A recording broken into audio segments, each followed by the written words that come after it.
कभी सोचा है कि एक ऐसा भी दौर था जब भारत को ज्ञान का केंद्र माना जाता था।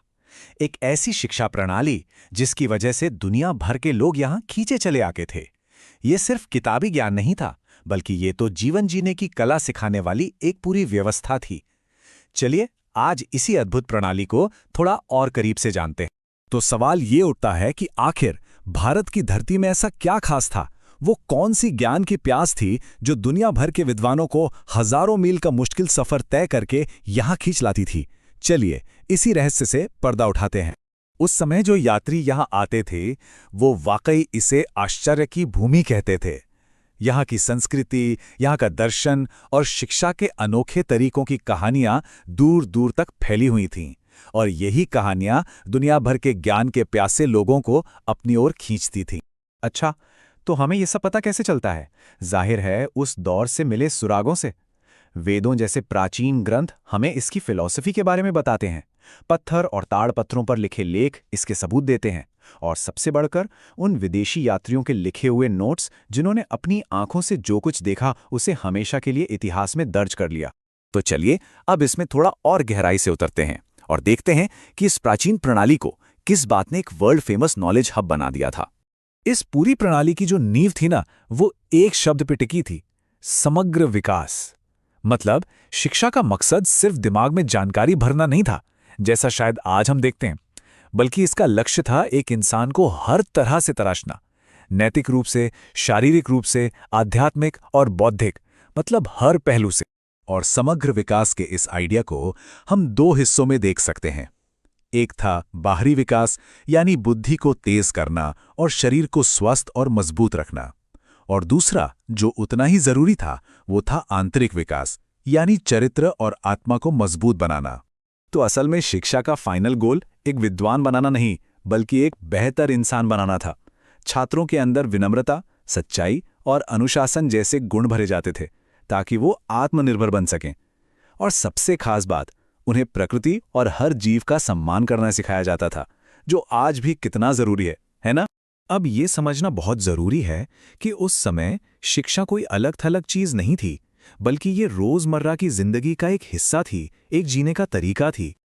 और जब हम बात करते हैं पाठ्यक्रम की, तो वो तो कमाल का था। ऐसा नहीं कि सिर्फ धर्म ग्रंथ पढ़ाए जाते थे, नहीं, छात्रों को लॉजिक, इतिहास, आर्किटेक्चर और राजनीति जैसे विषय भी पढ़ाए जाते थे। साथ ही 6 वेदांग भी शामिल थे, जो वेदों को समझने के लिए जरूरी सहायक विज्ञान थे। ये दिखाता है कि ज्ञान को कितने खुले और बड़े नजरिए से देखा जाता था। सीखने का जो प्रोसेस था वो भी कई स्टेज में होता था।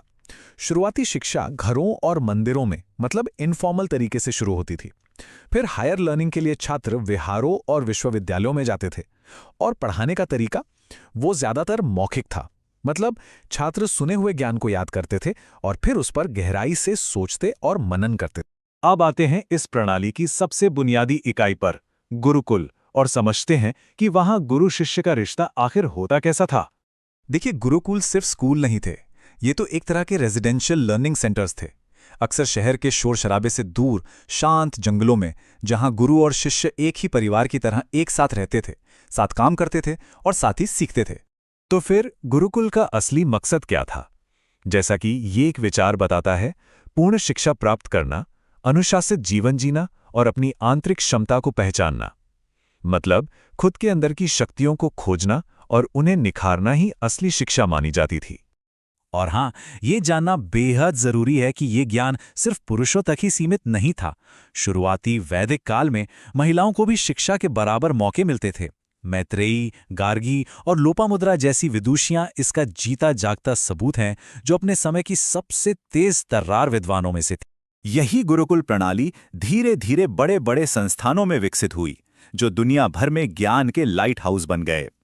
चलिए अब उन महान विश्वविद्यालयों पर एक नजर डालते हैं। इसी गुरुकुल सिस्टम ने आगे चलकर दुनिया की पहली यूनिवर्सिटीज को जन्म दिया, तक्षशिला और नालंदा। ये सिर्फ यूनिवर्सिटीज नहीं थीं, ये ज्ञान के वो शहर थे जहां दुनिया का हर ज्ञान का इच्छुक पहुंचना चाहता था। तक्षशिला का रुतबा कैसा था, इसका अंदाजा आप इसी बात से लगाइए कि यहां से कौन कौन लोग पढ़ के निकले।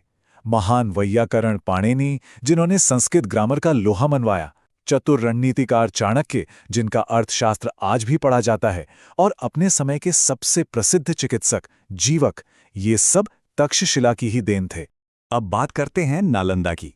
यहाँ सीखना सिर्फ एक काम नहीं था, बल्कि एक बहुत ही गहन एक डेली प्रैक्टिस थी। यहाँ की एकेडमिक लाइफ बहुत ही वाइब्रेंट और चैलेंजिंग हुआ करती थी। 100 सिर्फ एक नंबर है, लेकिन इसका क्या मतलब हो सकता है? जो चीनी विद्वान थे ह्वेनत्सांग, वो खुद नालंदा में एक स्टूडेंट थे। उन्होंने लिखा है कि यहाँ हर रोज कम से कम 100 अलग-अलग विषयों पर लेक्चर और डिबेट्स होती थीं।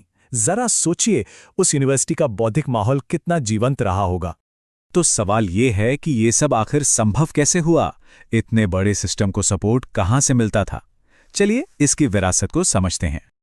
और शायद सबसे हैरान करने वाली बात यही है कि इतनी बड़ी व्यवस्था चलती कैसे थी। असल में शिक्षा को एक पवित्र काम माना जाता था, इसलिए ये पूरी तरह से मुफ्त थी। इसका खर्च किसी सरकार से नहीं बल्कि समाज से आता था, राजाओं, अमीर व्यापारियों और आम लोगों के दान से।